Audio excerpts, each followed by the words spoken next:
We're here because free speech is under attack. We're here because people are being convinced that socialism works. We're here because people are being judged guilty until proven innocent.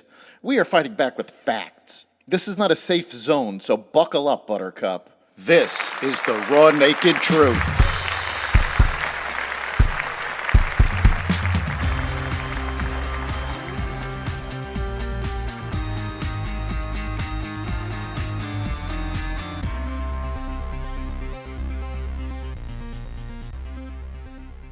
Hezbollah attacked via pagers.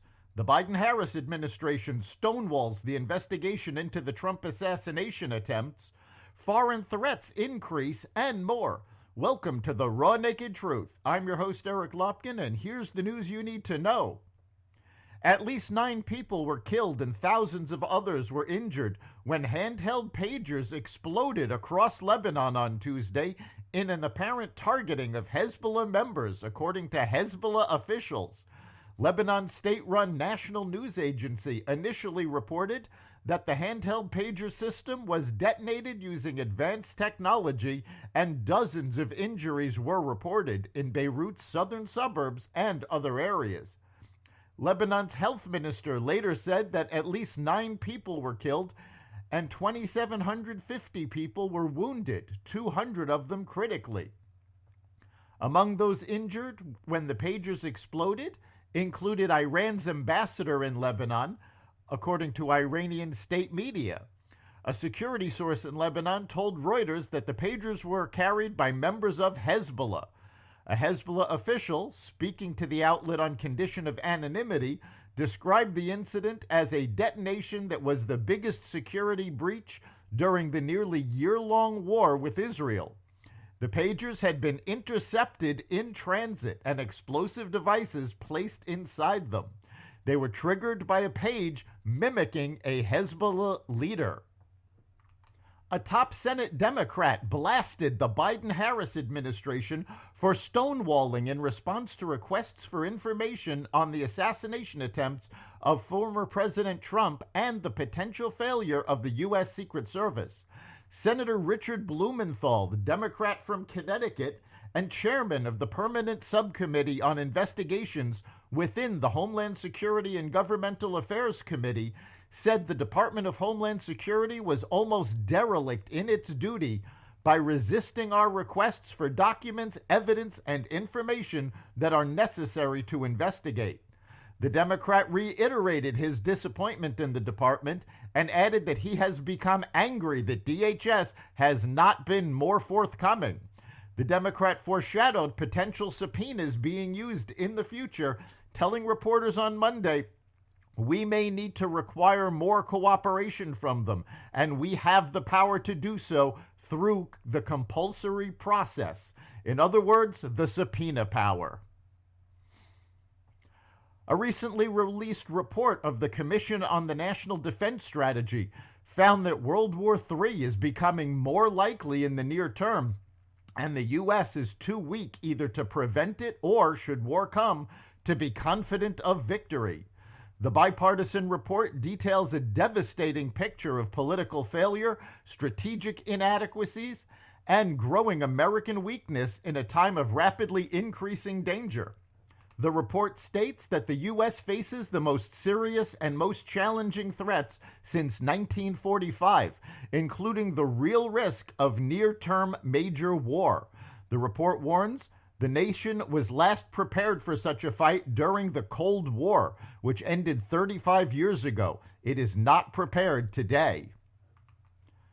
Top Russian security official Sergei Shoigu landed in Iran on Tuesday for talks with his counterpart, just one day after reports surfaced suggesting that the U.S. and the U.K. are increasingly concerned over an alleged nuclear deal between Tehran and Moscow.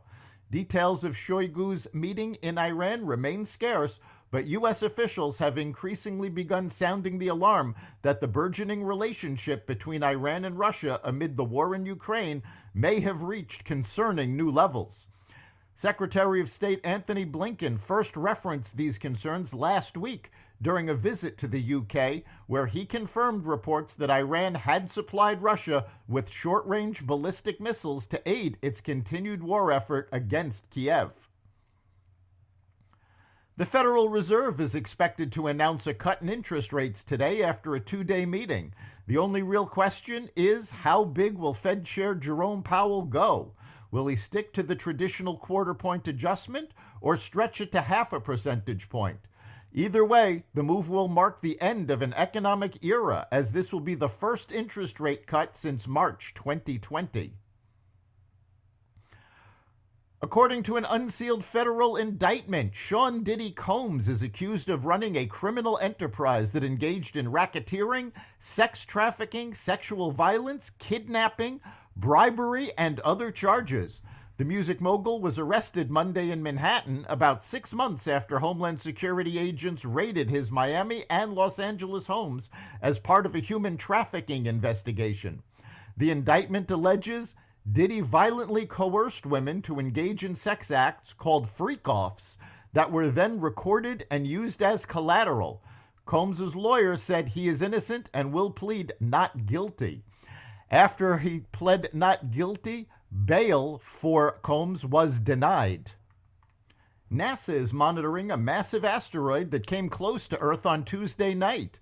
The rocky object, which has been named 2024 ON, has a diameter of 950 feet, according to NASA's Asteroid Watch dashboard. NASA has deemed the asteroid stadium-sized and reported it was 621,000 miles from Earth on Tuesday night, which is considered relatively close. Although the asteroid was close enough to Earth to be deemed a potentially hazardous object, there was no direct effect on Earth. The asteroid is one of 5 that will pass by Earth over the next 2 days, but the other rocky objects will not come nearly as close as 2024 ON. The 4 asteroids will be between 1.1 to 3.9 million feet away from Earth, and 3 of the asteroids measure roughly 51 feet in diameter, which is the size of a house. That's the Raw Naked Truth. You can catch every episode of The Raw Naked Truth at xvadio.com, the Apple Podcasts app, Google Podcasts, Spotify, iHeartRadio, Audible, Amazon Music, and other platforms that respect freedom of speech. We'll see you next time.